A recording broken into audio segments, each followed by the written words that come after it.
Shalom, chers frères et sœurs, soyez une fois de plus abondamment bénis. Que la grâce de notre Seigneur soit avec vous.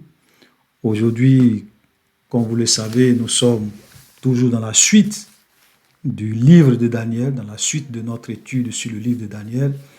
Et aujourd'hui, nous sommes donc dans le chapitre 6. Et dans ce chapitre 6, nous allons encore voir une histoire vraiment extraordinaire. Une histoire édifiante à la gloire de notre Dieu. Et donc je vous prie vraiment de m'écouter attentivement parce que nous allons encore dire beaucoup de vérités, beaucoup d'enseignements, beaucoup de choses que nous allons retenir de cette histoire pour essayer de les appliquer aussi à notre vie, parce que la Bible dit que toutes ces choses ont été écrites pour notre instruction. Ok? Tout ce que nous voyons dans l'Ancien Testament, la vie du peuple juif, tout cela a été écrit pour notre instruction. La Bible nous dit dans 1 Corinthiens 10, le verset 11, « Ces choses leur sont arrivées pour servir d'exemple et elles ont été écrites pour notre instruction à nous qui sommes parvenus à la fin des siècles. » Alléluia.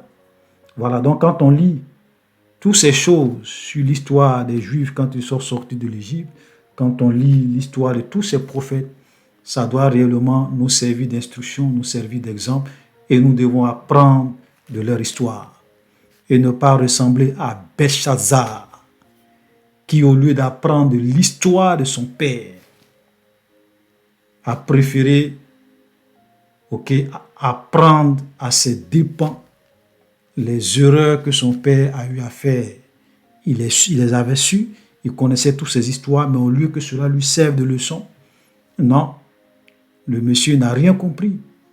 Et comme je le disais dans la vidéo précédente, quand vous n'apprenez pas de l'histoire des autres, vous allez être condamné à répéter les erreurs et souvent cela peut être très fatal pour vous. Amen. Donc c'est très très important de lire l'Ancien Testament, de lire le Nouveau Testament, de lire toute la Bible et à la lumière de tout ce que nous lisons, nous devrons nous rappeler que ça aurait pu être nous. Et nous devons donc apprendre de leur exemple pour réellement vivre une vie à la gloire de Dieu. Donc quand on arrive dans le chapitre 6 de Daniel, nous ne sommes plus dans l'empire de Babylone. Nous sommes maintenant dans l'empire médo-perse. Amen. Donc l'empire, un autre empire qui va succéder à l'empire de Babylone, exactement comme Daniel l'avait dit à Nebuchadnezzar, sous l'inspiration de Dieu. N'oubliez pas le chapitre 2. Nebuchadnezzar avait fait un rêve. Et dans son rêve, il avait vu une grande statue, une haute statue. Et cette statue, la tête était d'or.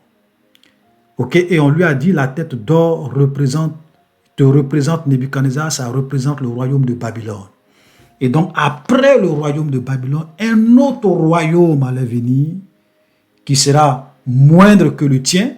Voilà, c'est ce qu'on a dit à Nebuchadnezzar. Mais un autre royaume va venir après un troisième royaume, après un quatrième royaume. Et donc, nous sommes dans l'accomplissement ici, ou bien à la fin du chapitre 5, et même au début du chapitre 6, nous sommes ici dans l'accomplissement de cette révélation que Daniel avait donnée à Nebuchadnezzar. Amen. Nebuchadnezzar pensait qu'il pouvait changer les plans de Dieu, qu'il pouvait changer la vision de Dieu, la prophétie de Dieu. Mes frères, laisse-moi te dire que personne ne peut changer ce que Dieu a établi dans sa préscience.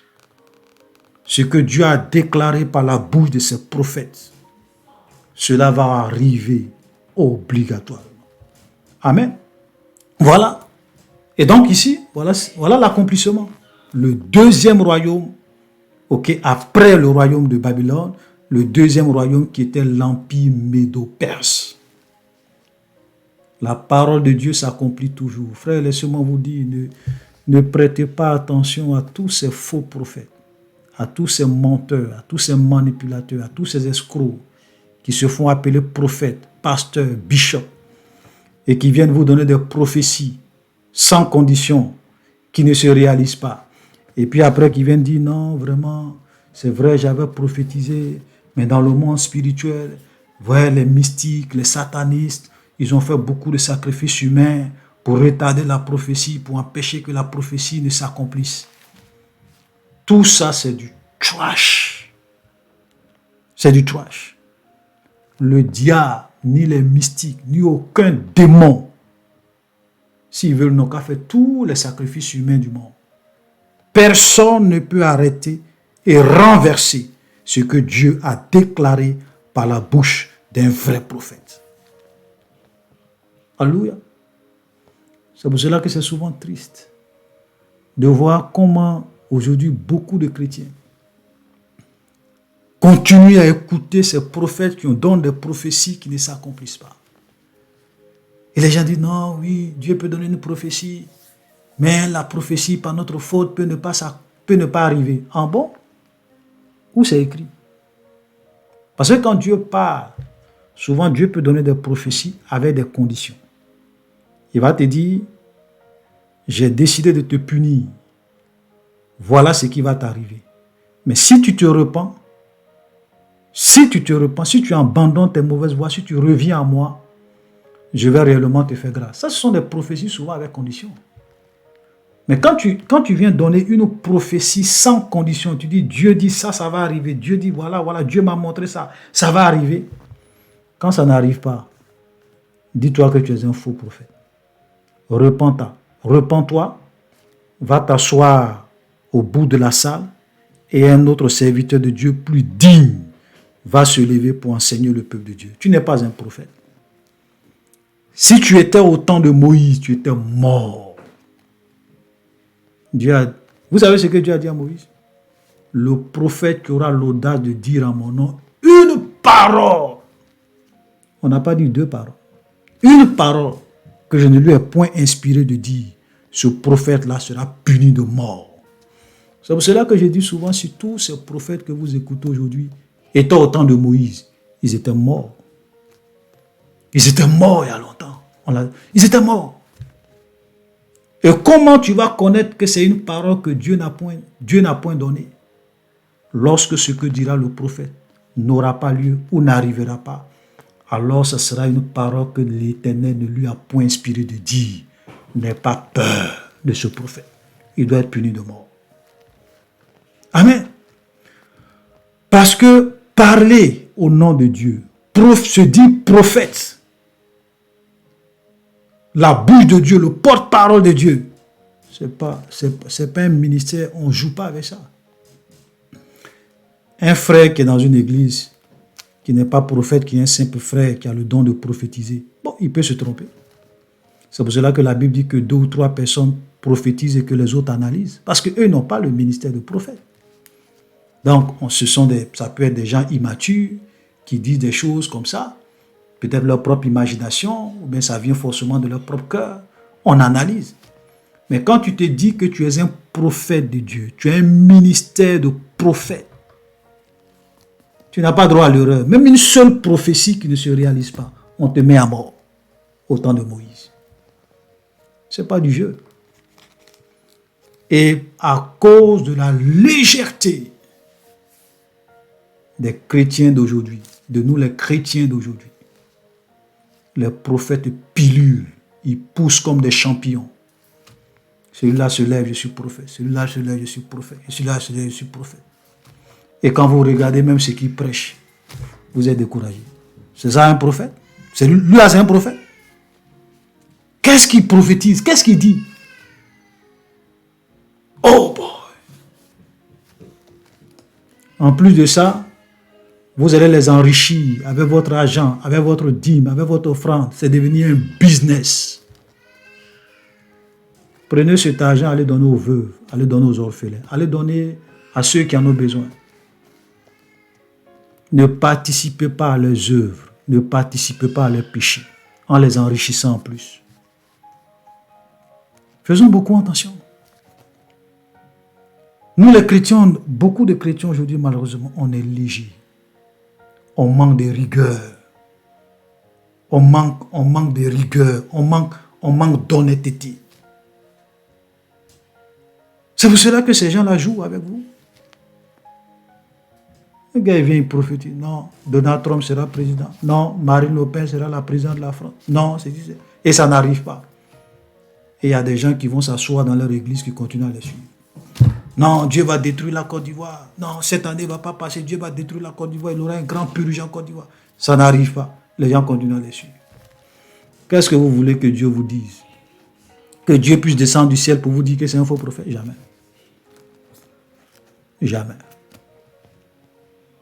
Si vous étiez des gens qui lisaient simplement la Bible, ces hommes-là, vous allez les classer comme des faux prophètes. Alléluia. Donc faisons, chers frères et sœurs, beaucoup attention.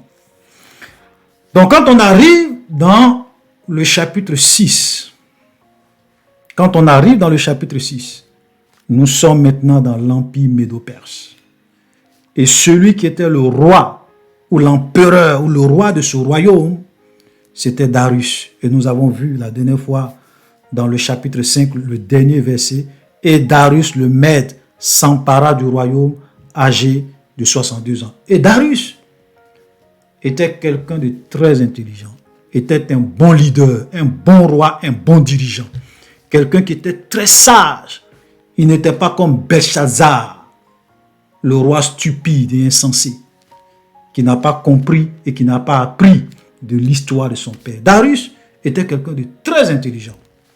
Pourquoi? Regardez le verset 1. Darius trouva bon d'établir sur le royaume 120 satrapes qui devaient être dans le royaume. Donc 120 satrapes, 120 autorités qui allaient l'aider à gouverner dans tout le royaume. Il mit à leur tête 3 chefs, au nombre desquels était Daniel, afin que ces satrapes leur rendissent compte et que le roi ne souffrit d'aucun dommage. Daniel surpassait les chefs et les satrapes parce qu'il avait en lui un esprit supérieur et le roi pensait à l'établir sur tout le royaume. Voilà un dirigeant qui est très intelligent. Vous avez un bon dirigeant, un bon leader.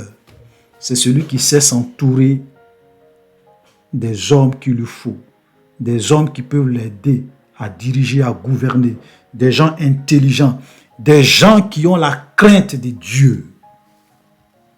Daniel faisait partie. Daniel même était au-dessus des 120 satrapes. Il était parmi les 3 chefs qui étaient établis au-dessus même des 120 satrapes qui dirigeaient tout le royaume. Et il est dit que le roi, tellement qu'il avait un esprit supérieur, Dieu l'avait béni, il avait l'esprit de Dieu en lui. Darius pensait à l'établir chef de ces 3 chefs. En un mot, si je veux faire simple et faire une comparaison avec notre système de gouvernance, de gouvernement, je dirais que Darius pensait à établir Daniel comme le premier ministre de l'Empire médo-perse. C'est-à-dire qu'après lui, le roi, c'était Daniel. Parce qu'il a compris que Daniel était très intelligent, il avait en lui un esprit supérieur. Voilà un bon leader. Des gens qui savent s'entourer, ce n'est pas des gens, dès qu'ils ont une position de responsabilité, ils vont aller ramasser leur famille, ramasser leurs camarades, ramasser leurs connaissances pour venir gérer les affaires. Jamais. Un bon dirigeant, il sait choisir les gens avec lesquels il travaille. Il sait choisir ses collaborateurs.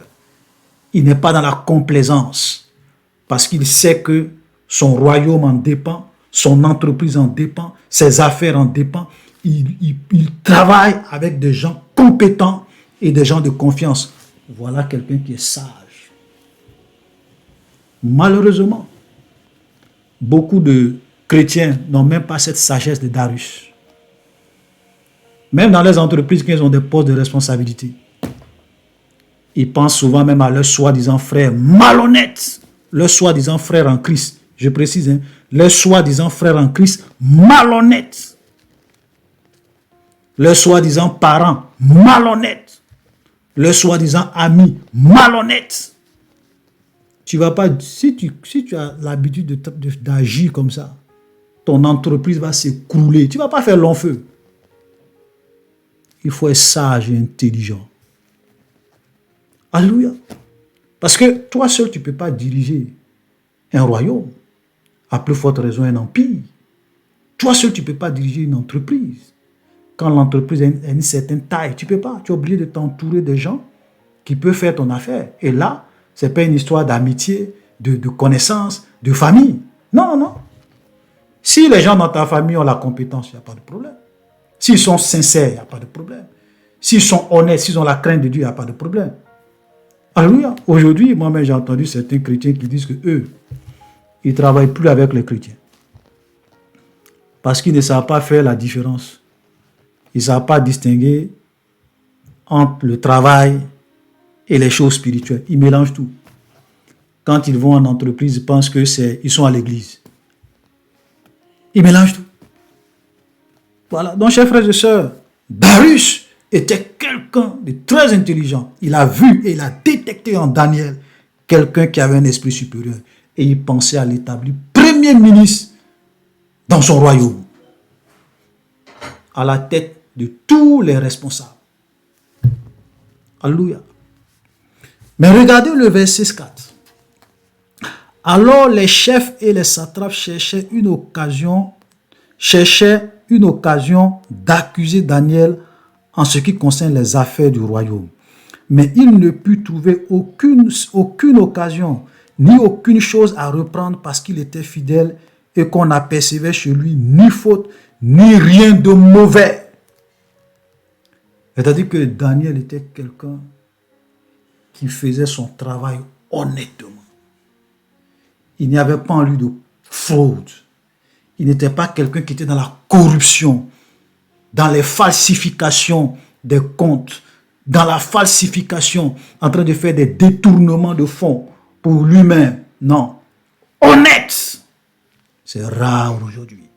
Même dans l'église, dans certaines églises, parce que c'est pas, beaucoup de chrétiens sont honnêtes. Ok? Mais vous avez des chrétiens souvent malhonnêtes. Ils ne sont même pas dignes d'être enfants de Dieu.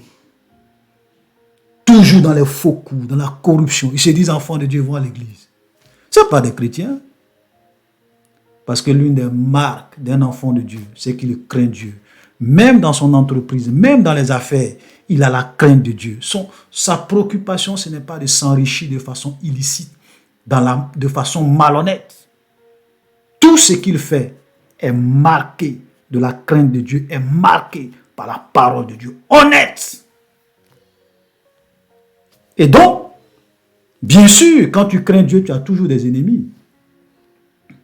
Même souvent, vous avez en entreprise, vous avez des gens qui, dès qu'ils voient que vous êtes quelqu'un qui est bien, que le patron vous admire et que le patron même risque de vous nommer bientôt, ils vont commencer à vous mettre les bâtons dans les roues, à vous dénigrer, à faire des choses pour qu'on vous accuse faussement, pour vous écarter.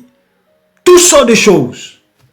Mais laissez-moi vous dire, quand vous craignez Dieu, Dieu combattra pour vous. Le Seigneur va disposer les choses de telle sorte que même vos ennemis tombent dans leur propre piège. Alléluia. C'est vrai, souvent, il peut arriver que tu souffres, que tu aies des problèmes. Mais Dieu se souviendra toujours de toi, frère. Si tu crains l'Éternel, Dieu se souviendra toujours de toi, même au milieu de tes ennemis. Alléluia. C'est très important. Écoutez-moi bien. Et donc, ils vont chercher, puisqu'ils voyaient que le roi aimait Daniel, Darius aimait Daniel, ils vont dire, mais qu'est-ce qu'on peut faire pour que ce monsieur-là, on l'écarte? Parce qu'on ne veut pas qu'il soit notre chef. Un captif, un esclave, voilà, en un mot, un étranger, il va être notre patron dans notre propre royaume. Non, il faut qu'on trouve un moyen, voilà, pour l'écarter rapidement. Non, il est inadmissible qu'un étranger soit notre premier ministre. Comment? Voilà. Et donc, qu'est-ce qu'ils vont faire? Ils ont cherché, ils n'ont rien trouvé. Je suis sûr qu'ils ont même essayé de monter des coups pour voir si Daniel pouvait être corrompu, si on pouvait lui donner l'argent, s'il pouvait faire des faux comptes. Mais ils ont vu que le monsieur était trop honnête. Il était trop honnête. Il faisait tellement bien son travail que même on ne peut pas l'accuser de fraude. Donc, qu'est-ce qu'il faut qu'on trouve un moyen? Sinon, ce n'est pas bon pour nous. Verset 5, et ces hommes disent, nous ne trouvons aucune occasion contre ce Daniel, à moins que nous n'en trouvions une dans la loi de son Dieu. Vous comprenez? Ils ont cherché, ils n'ont rien trouvé. Ils disent, bon,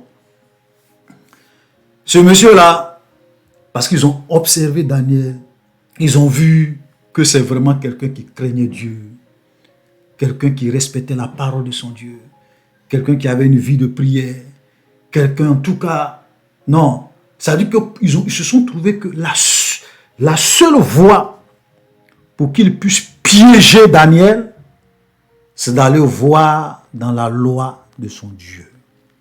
Pourquoi? Parce qu'ils ont compris que ce monsieur-là, sa fidélité, ce n'est pas les hommes. Il ne vit pas sa vie par rapport aux choses de la terre.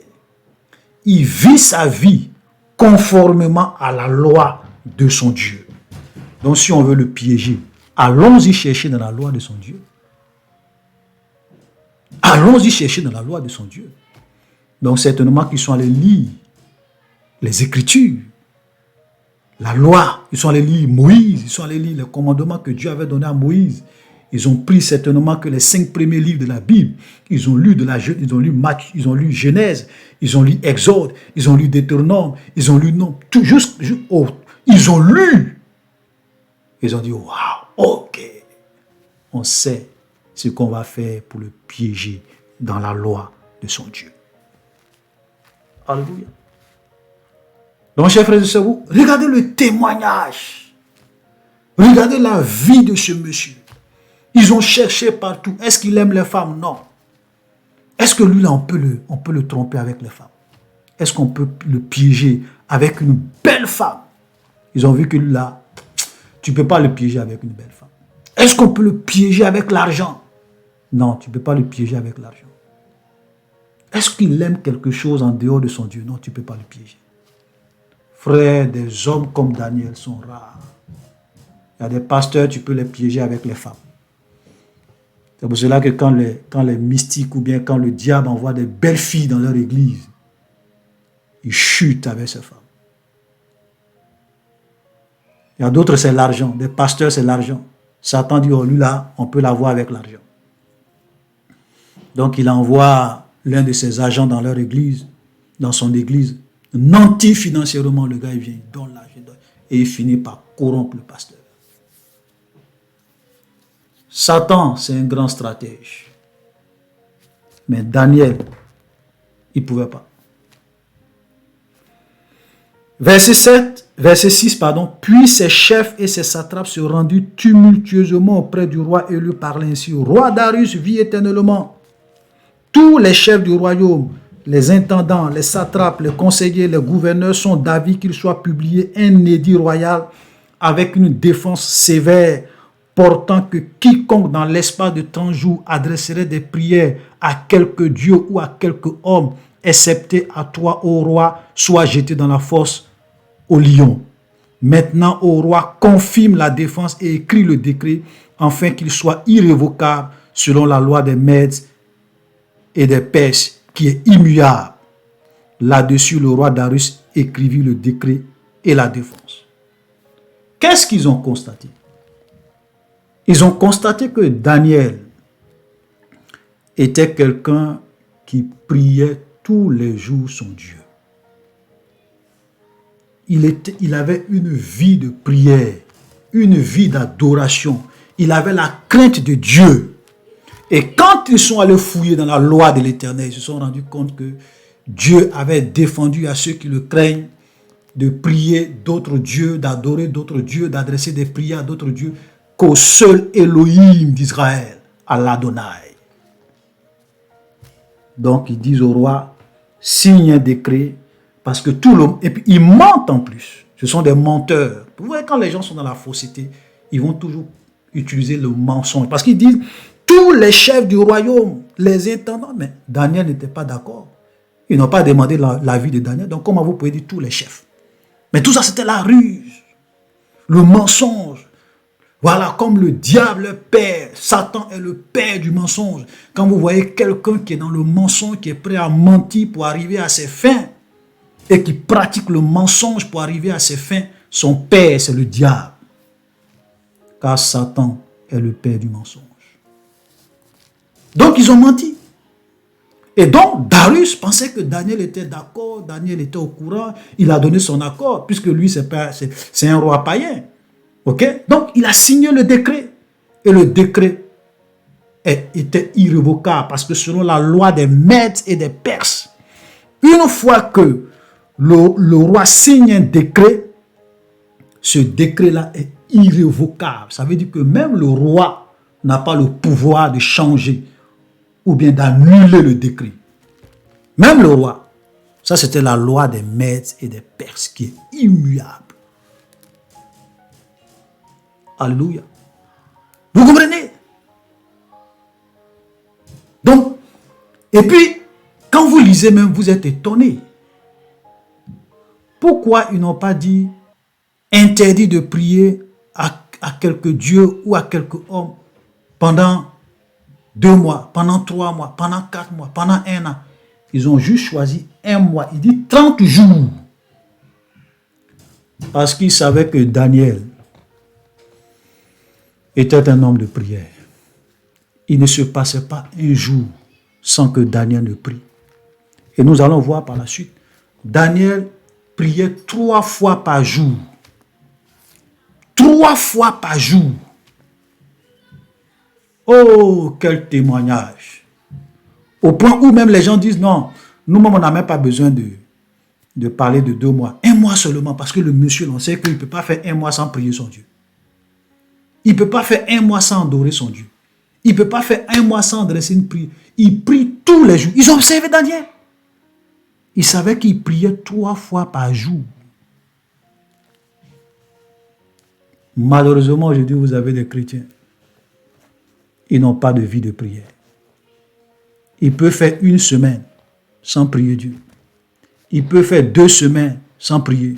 1 mois sans prier. Il y a d'autres même qui peuvent faire 1 an sans jamais jeûner. Il y a des gens, c'est lorsqu'ils arrivent à l'église qu'ils prient. C'est-à-dire que quand ils sont à l'église, voilà, pendant leur réunion de prière, de culte, c'est là qu'ils prient. Il y a des chrétiens, mais c'est lorsqu'ils sont à l'église et que le pasteur dit ouvrons notre Bible.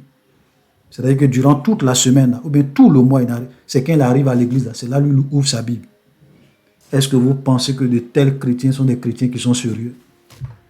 Vous pensez que de tels chrétiens, Dieu peut réellement les utiliser pour faire son œuvre? Je vais vous dire, même dans 100 ans, ils ne seront pas utiles entre les mains de Dieu, parce que ce sont des paresseux.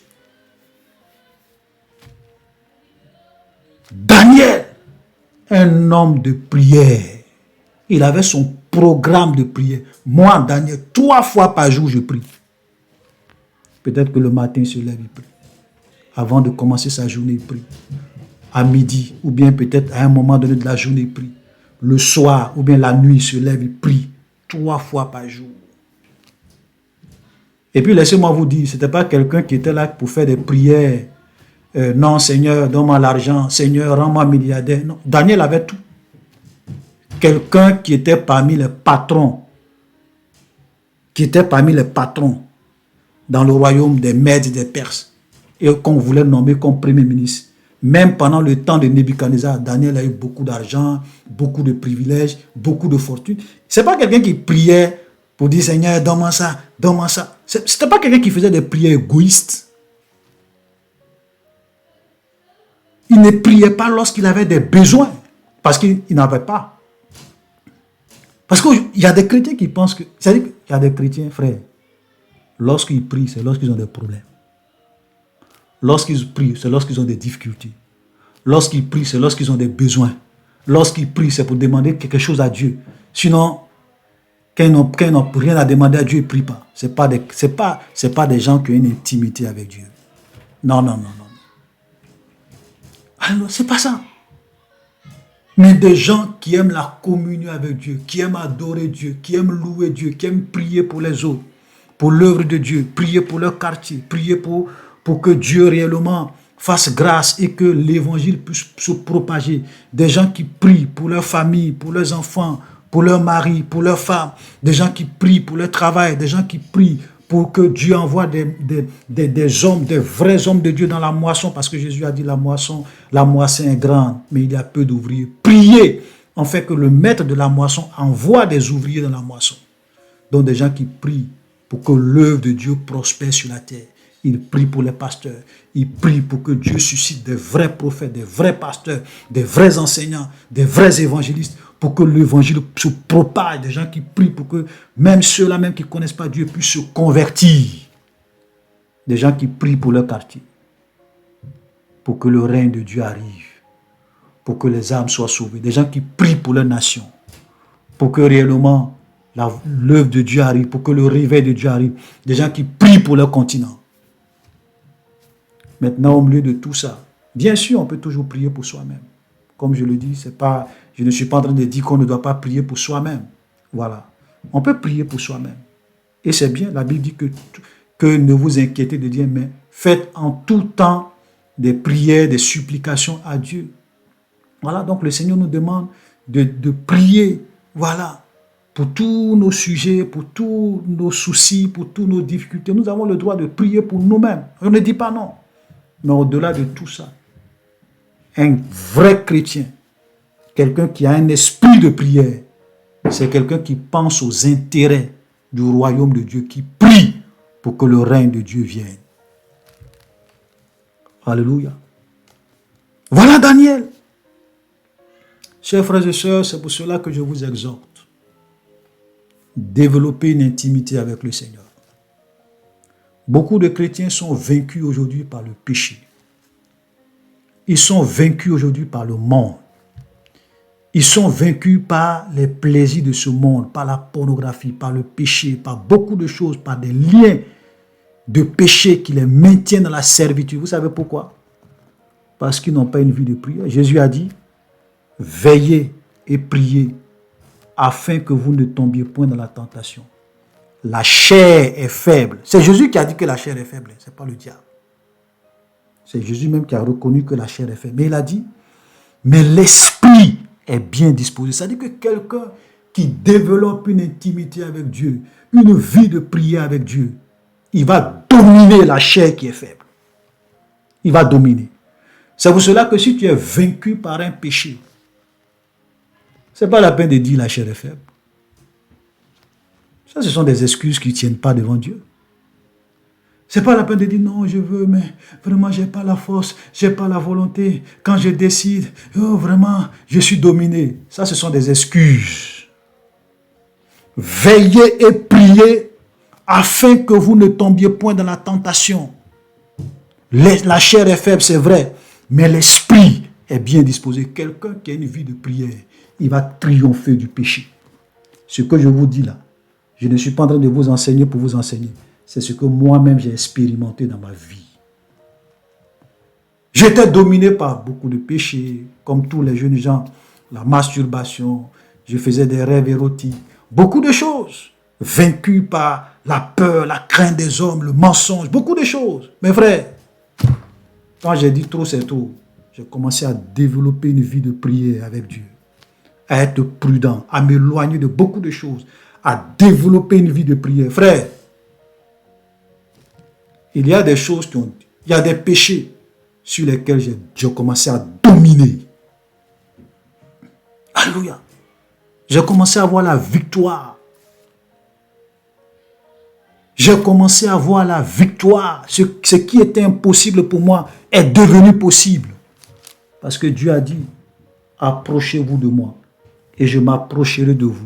Et quand Dieu s'approche de toi, il s'approche avec sa lumière, il s'approche avec sa sainteté, il s'approche avec sa gloire. Et quand Dieu s'approche de toi, les ténèbres s'enfuient. La chair est domptée par la puissance du Saint-Esprit, par l'Esprit de Dieu en toi.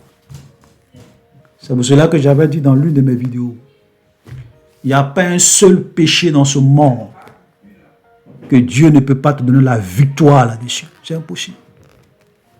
Il n'y a pas un géant dans ce monde, il n'y a pas un péché dans ce monde que Dieu ne peut pas t'aider à conquérir. Il faut être un soldat, il faut être un guerrier. Il faut avoir une vie de prière comme Daniel. Alléluia. Ce sont des secrets. Pour triompher du diable, pour triompher de la chair, pour triompher du péché. La prière, ce n'est pas une option. Voilà. Tu peux commencer avec 10 minutes. Après, tu vas voir que ça va aller à 20 minutes. Après, 30 minutes. Après, 1 heure. Après, 1h30. Après, 2 heures. Moi, souvent, je peux rentrer dans la présence de Dieu. Et puis, 2 heures, là, ça passe comme ça. Et puis, j'ai encore envie de continuer. Parce que la présence du Seigneur est là. Alléluia. Voilà. Soyons des bulldozers dans la prière, frère. Soyons des conquérants dans la prière, non pas des lâches. Des gens qui sont là, oui, la chair est faible. Non, la chair n'est pas faible. Oui, je peux dire que la chair est faible, mais Jésus a dit, l'esprit est bien disposé. Si tu veilles et si tu pries, tu vas dominer la chair. Alléluia. Donc, ils sont allés voir Darius. Et Darius a signé le décret, puisqu'il pensait que Daniel était d'accord. Et regardez, verset 10, lorsque Daniel sut que le décret était écrit, il se retira dans sa maison, et où les fenêtres de la chambre supérieure étaient ouvertes dans la direction de Jérusalem, et 3 fois le jour, il se mettait à genoux, il priait, il louait son Dieu, comme il le faisait auparavant. Ça veut dire que c'était une habitude pour Daniel. Chaque jour, 3 fois par jour, il se met à genoux, il prie, il loue Dieu, comme il le faisait auparavant. Ça veut dire que le décret là, ça n'a rien changé à l'habitude de Daniel. Daniel a dit, signez votre décret. Mon intimité avec Dieu, personne ne peut m'empêcher de prier mon Dieu. Si vous voulez venir m'attraper, allez-y me jeter dans la fosse au lion. Je suis serein. Dieu ou la mort. Ça veut dire que tu ne peux, parce que je ne peux pas vivre sans mon Dieu. Je ne peux pas vivre sans la prière. Je ne peux pas vivre sans adorer, sans prier, sans louer mon Dieu. Je ne peux pas vivre. C'est vrai que le roi a signé son décret, mais moi, je fais comme si rien n'était. Je continue à prier 3 fois par jour, comme j'avais l'habitude de faire auparavant. Voilà. Frère, voilà le témoignage de Daniel. Voilà le témoignage de Daniel. Alors ces hommes entraient tumultueusement et ils trouvaient Daniel qui priait et invoquait son Dieu. Et c'était ce qu'ils cherchaient. Attraper Daniel en flagrant délit. Mais Daniel, ça ne les gênait. Venez m'attraper en flagrant délit, je vais continuer à prier mon Dieu. Puis il se présentait devant le roi et lui dit au sujet de la défense royale. N'as-tu pas écrit une défense portant que dans l'espace de 30 jours, quiconque dans l'espace de 30 jours adresserait des prières à quelques dieux ou à quelques hommes, excepté à toi, ô roi, sera jeté dans la fosse au lion? Est-ce que ce n'est pas ce que toi, roi, tu as dit? Le roi répondit, la chose est certaine, selon la loi des Mèdes et des Perses qui est immuable. Le roi dit, oui, mais c'est moi, j'ai signé le décret, donc c'est quoi le problème? Il prit la parole de nouveau et lui dit, Daniel, parce que c'était ça, l'objectif c'était ça, Daniel, l'un des captifs de Juda, n'a tenu aucun compte de toi, ô roi, ni de la défense qui a été écrite, et il a fait sa prière 3 fois le jour. Comment il savait que Daniel priait 3 fois le jour? C'est vrai qu'ils l'ont attrapé en train de prier, mais quoi? Parce qu'il savait d'avance que Daniel priait 3 fois le jour. C'est pour cela qu'ils sont allés fouiller dans la loi de son Dieu. Ils ont regardé son comportement. Ils disent que lui, là, pour l'avoir, il faut qu'on fasse. On pousse le roi à signer ce décret, il va tomber dans le piège et on va en fait le détruire, il va mourir. Et puis nous, l'un d'entre nous sera nommé premier ministre de l'Empire médo-perse. Vous voyez comment les gens sont méchants. Vous voyez comment les gens sont cruels. Pour leurs propres intérêts, ils sont prêts même à tuer pour parvenir à leur fin. Voilà. Il y a beaucoup de personnes comme ça dans le monde. Alléluia.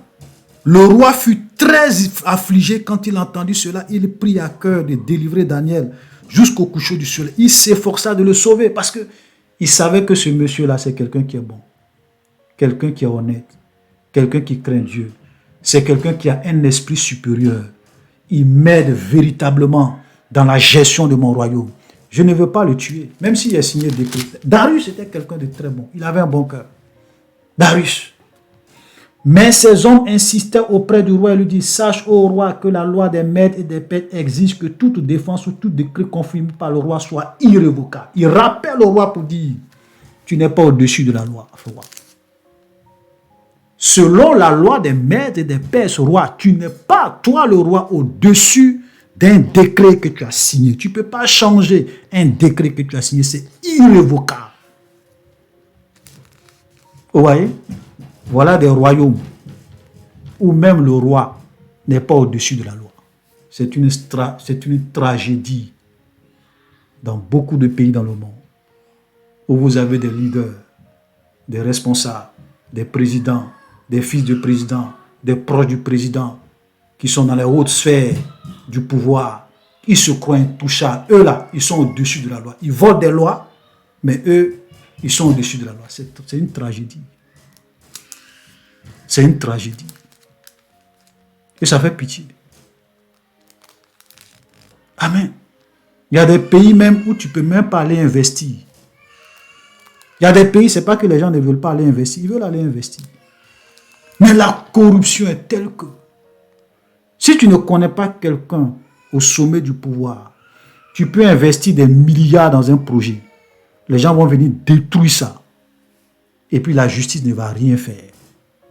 Parce qu'ils ont des connexions avec le pouvoir. Ils sont au-dessus de la loi. C'est malheureux. C'est malheureux. Alors le roi donna l'ordre qu'on amena Daniel et qu'on le jeta dans la fosse au lion. Le roi prit la parole et dit à Daniel, puisse ton Dieu que tu sers avec persévérance te délivre. Te délivre. Voilà. Vous comprenez? Donc le roi a fini par céder. Puisque effectivement la loi des maîtres et des pères c'est immuable. Même le roi ne peut pas changer. Donc finalement il dit ok.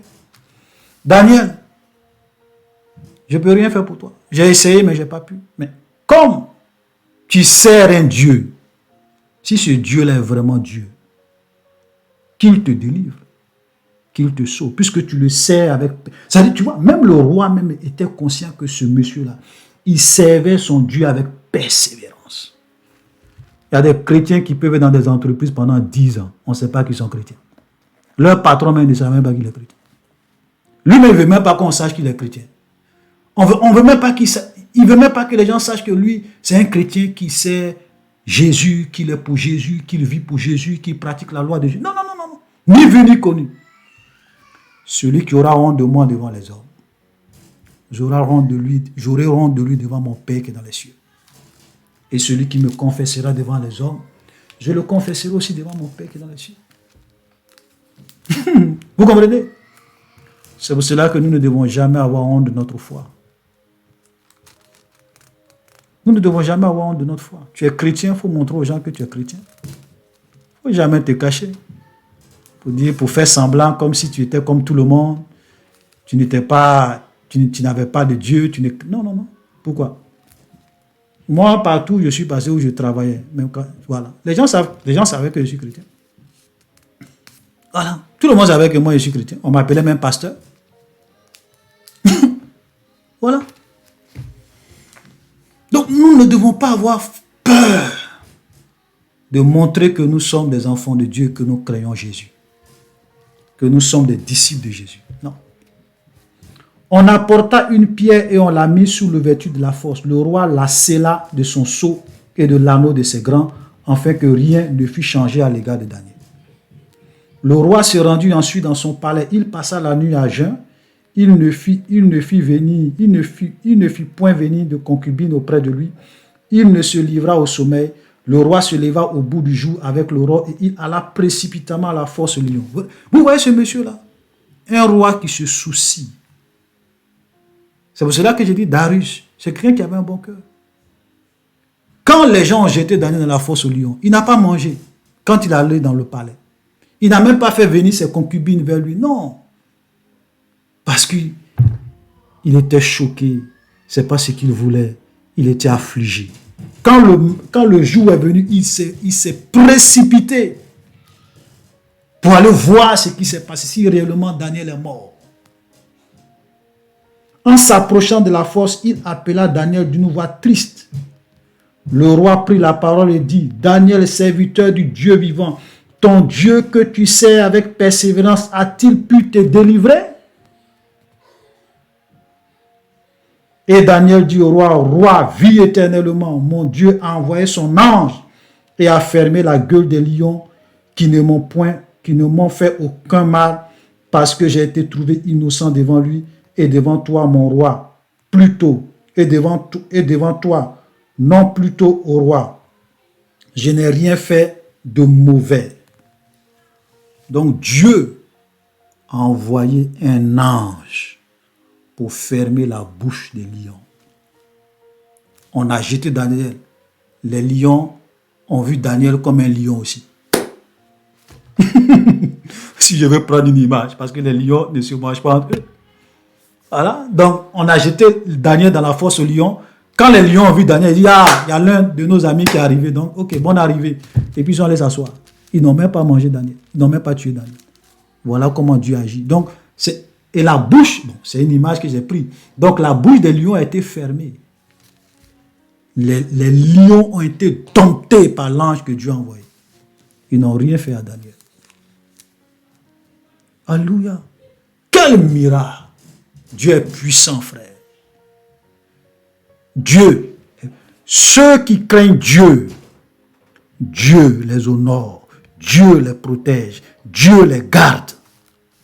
C'est malheureux de voir des chrétiens trembler devant le diable, trembler devant des sorciers, trembler devant des mystiques, trembler devant des possédés, trembler devant des enchanteurs, trembler devant des gens. Non, telle personne va venir voler mon étoile. Non, tel sorcier de ma famille. Je dois vraiment faire le prière de retour à l'envateur du trash. L'ange de l'Éternel campe autour de ceux qui le craignent et les arrache du danger. Et comme je le disais dans l'une des vidéos, je dis, un enfant de Dieu ne meurt pas avant son temps. C'est impossible. Allez-y regarder la vidéo sur le chapitre 3. Un enfant de Dieu, il ne meurt pas avant son temps. C'est impossible. Alléluia. Donc faisons beaucoup, frères, soyons sereins et ayons confiance en Dieu. Tant que ton temps sur la terre n'est pas encore arrivé, personne ne peut te tuer. Rien ne peut t'arriver. Ce n'était pas le temps de Daniel. On l'a jeté. Dieu dit non, ce n'est pas son temps. Et Dieu s'est glorifié parce que Daniel l'a honoré. Alléluia. Alors le roi fut très joyeux. Il ordonna qu'on fût sorti Daniel de la fosse. Et Daniel fut retiré de la fosse et on ne trouva sur lui aucune blessure parce qu'il avait eu confiance en son Dieu. Vous comprenez? Parce qu'il a eu confiance en Dieu. Il a honoré Dieu. Les lions ne lui ont rien fait. Même une petite blessure. Rien. Le roi ordonna que ces hommes qui avaient accusé Daniel fussent amenés et jetés dans la fosse aux lions. Eux, leurs enfants et leurs femmes. Et avant qu'ils fussent parvenus au fond de la fosse, les lions les saisit et les brisaient tous leurs os. N'oubliez pas que Darius était un roi païen.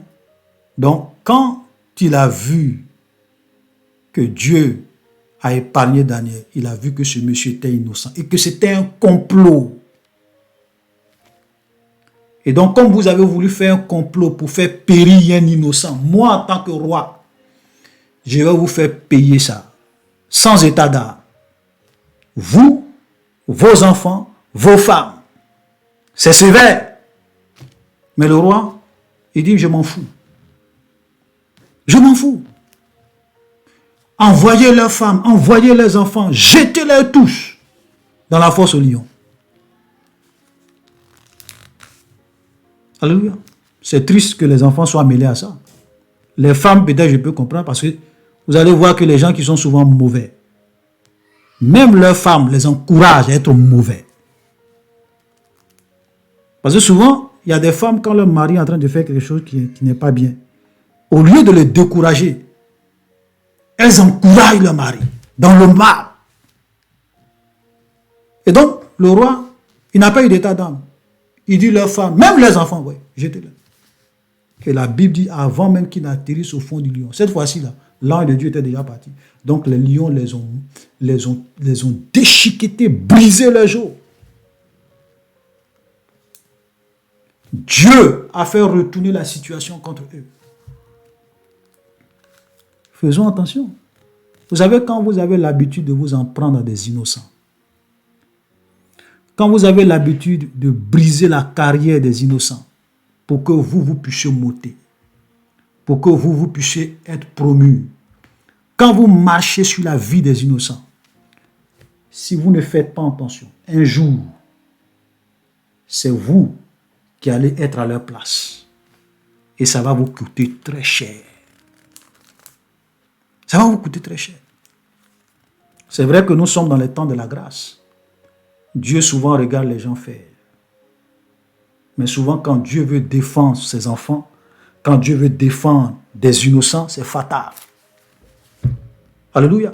C'est pour cela que je disais dans la vidéo précédente que quand tu pousses ton arrogance à un certain niveau et que Dieu décide de te répondre, ça risque d'être très, très, très, très fatal pour toi.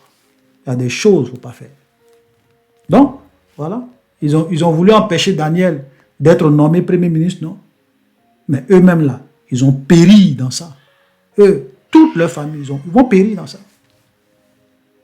Après cela, le roi écrivit à tous les peuples, à toutes les nations, aux hommes de toute langue qui habitent sur toute la terre, que la paix vous soit donnée avec abondance.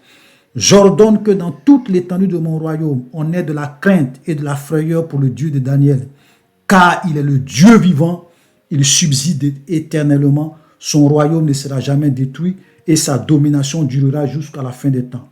Celui qui délivre et qui sauve, c'est lui qui délivre et qui sauve, qui opère des signes et des prodiges dans les cieux et sur la terre. C'est lui qui a délivré Daniel de la puissance des lions. Daniel prospéra sous le règne de Darius, sous le règne de Cyrus, le Perse. Vous comprenez? Donc, Dieu a béni Daniel. Non seulement pendant le règne de Darius, il a prospéré, et après Darius, il y a un autre roi qui est venu qui s'appelait Cyrus. Darius, lui, il était un meurtre, et Cyrus, lui, il était un Perse, et Daniel a prospéré pendant le règne de Cyrus. Un autre roi qui est venu après Darius. Voilà comment Dieu bénit ceux qui le craignent. Chers frères et sœurs, voilà encore une histoire extraordinaire. Voilà encore une histoire extraordinaire.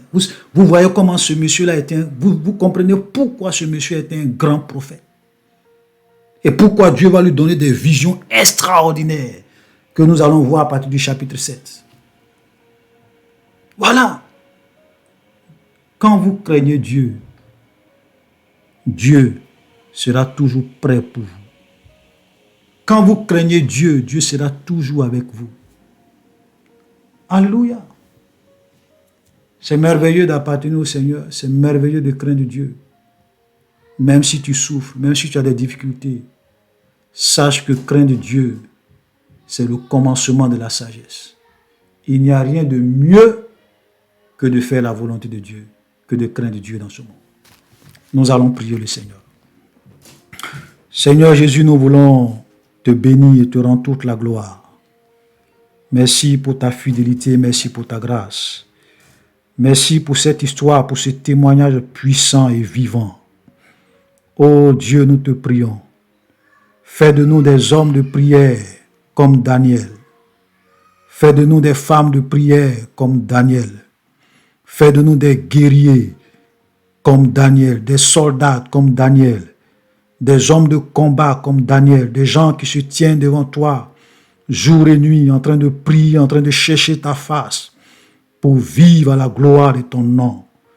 Seigneur, souviens-toi de ton peuple, que tous ceux-là qui sont faibles dans la prière, que tu les relèves, que tu les fortifies, que tous ceux-là qui sont vaincus par le péché, Seigneur, aide-les à veiller et à prier, afin qu'ils dominent sur la chair et le péché. Car aucun péché dans ce monde, Seigneur, n'est plus fort que toi. Aucun démon dans ce monde n'est plus fort que toi. Aucune puissance des ténèbres dans ce monde n'est plus fort que toi. Donne à tes enfants de tout triompher de ce monde, de triompher du diable, des démons, du péché de la chair. Seigneur, nous te prions de nous aider.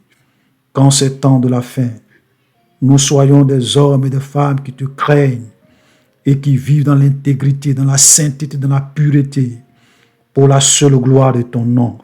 Que notre lumière puisse briller et que les hommes puissent voir notre lumière et rendre témoignage que nous sommes réellement de vrais chrétiens, des hommes qui te servent avec persévérance et détermination. Aide-nous, Seigneur, et que la gloire et l'honneur te reviennent. Au nom de Jésus-Christ de Nazareth, j'ai prié. Amen.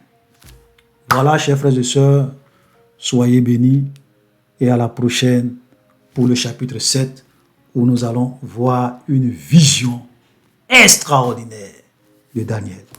Shalom.